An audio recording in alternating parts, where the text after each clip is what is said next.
bringing good news to the world. This is MFCM TV.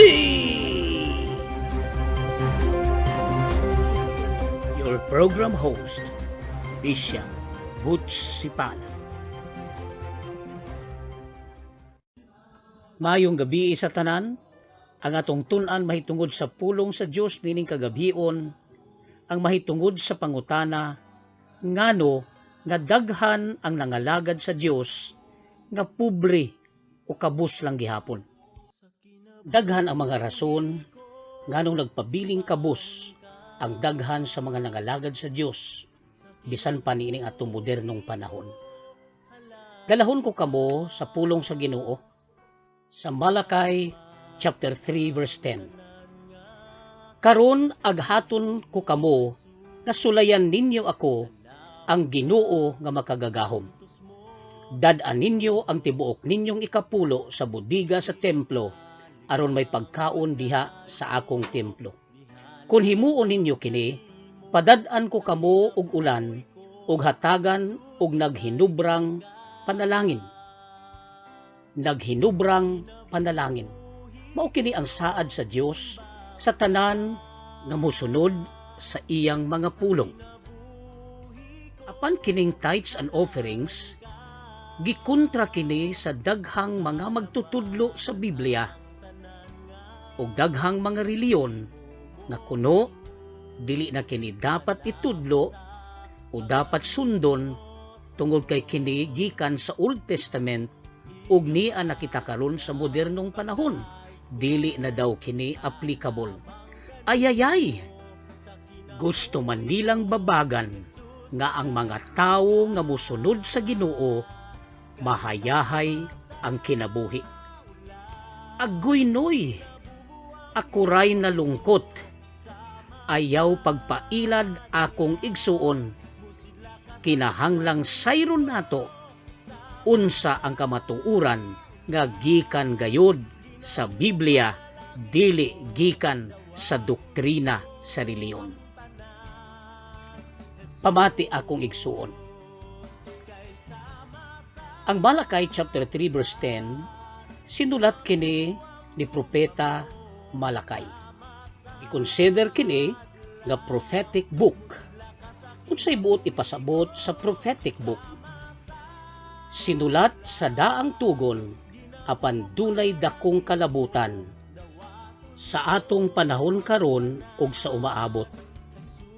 Si Jesus mismo ang misulti. Matthew chapter 5 verse 17. Ayaw kamo paghuna-huna nga mianhi ako dinhi aron pagwagtang sa kasuguan ni Moises ug sa mga gisulat sa mga propeta. Hinuon mianhi ako aron sa pagtuman niini. Ang ato mismong Ginoo ang nihatag kanato og kasiguruhan nga ang iyang pag-anhi dili aron wagtangon o supakon nga mga gitudlo sa mga propeta, kundili siya mismo ang magtuman niini. Sa ato pa, kining gitudlo sa Ginoo nga sekreto aron sa kalambuan, pag-asinso sa kinabuhi sa tanan nga mituog ni ila kaniya. Ang ngayan lamang nato kini nga sundon. Atong hinumduman naggikan pagayod sa sinugdan sa kalibutan. Sa panahon ni Adan ug ni Eva, problema na gayod sa Dios ang pagkamasinupakon o disobedience sa mga tao. Sa laing bahin, usa ka dakong panghitabo na gusto ni Jesus nga atong masayran. Sa Matthew 19:16-24, may usa ka tawo nga miduol kang Jesus ug nangutana, magtutudlo, unsa ba ang maayo kong buhaton aron maangkon ko ang kinabuhi nga walay katapusan? Mitubag si Jesus kaniya, nganong nangutana ka kanako kung unsa ang maayo?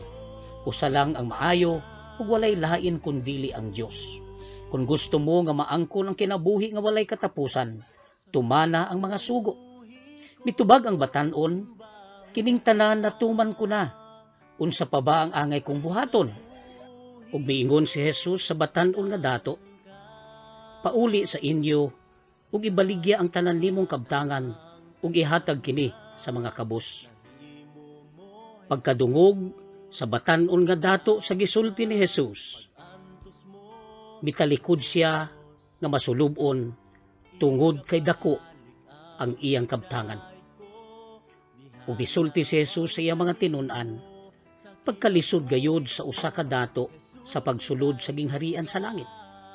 Masayon pa alang sa usa ka kamilyo nga mosulod sa bangag sa dagom kaysa usa ka dato sa pagsulod sa gingharian sa langit.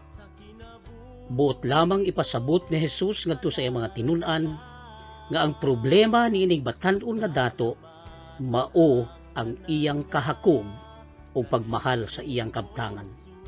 Daghan kanato na bisan pa nining modernong panahon nangalagad sa Dios ug miangkon nga mga disipulo ni Kristo apan walay pagpakabana sa buluhaton ni Kristo. Mga tao nga giuna lamang ang sarili, mga Kristohanon nga miila nga Diosnon apan wala gayud misunod sa kasuguan ni Ginoong Hesus. Usa ni ana ka panahon samtang si Jesus misulti og sambingay ngadto sa iyang mga tinun-an. Luke chapter 12 verse 16 to 21. May usa ka tawo nga adunahan nga may yuta nga daghan gayud ang ani. Busa miingon siya sa iyang kaugalingon, unsa may akong himuon? Wala na ako'y kabutangan sa akong ani.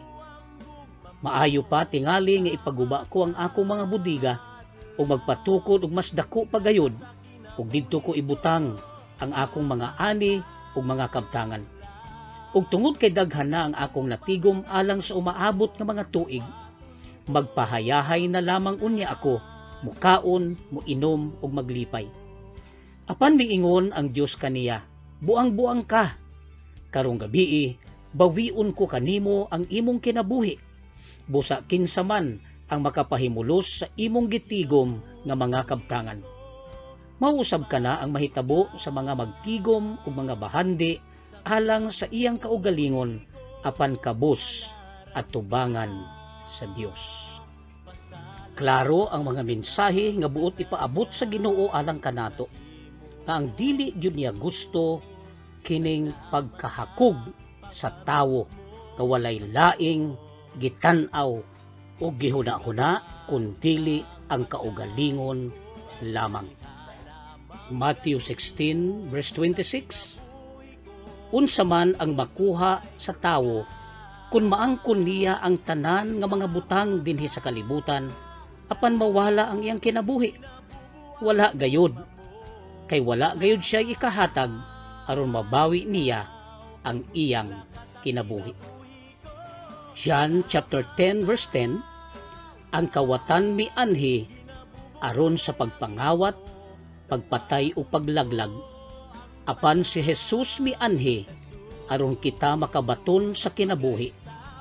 Kinabuhi nga madagayaon gayud.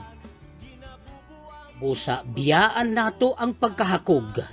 Alagaron ang Dios nga mo'y tag-iya sa atong kinabuhi ug sundon ang iyang kabubuton hangtod sa iyang pagbalik. Kung balikan nato ang challenge sa Ginoo sa Malakay chapter 3 verse 10. Aghaton ko kamo nga sulayan ako ninyo. Ang Ginoo nga magkagagahom, dad-an ninyo ang tibuok ninyong ikapulo sa bodega sa templo aron may pagkaon diha sa akong templo. Kun himuon ninyo kini,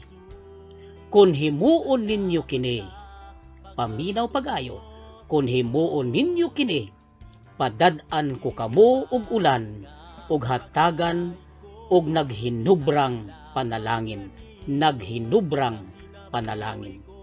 Timan higala og igsuon nga ang tumong sa Ginoo nga kita magamit para sa iyang buluhaton samtang kita usab iyang gipanalanginan.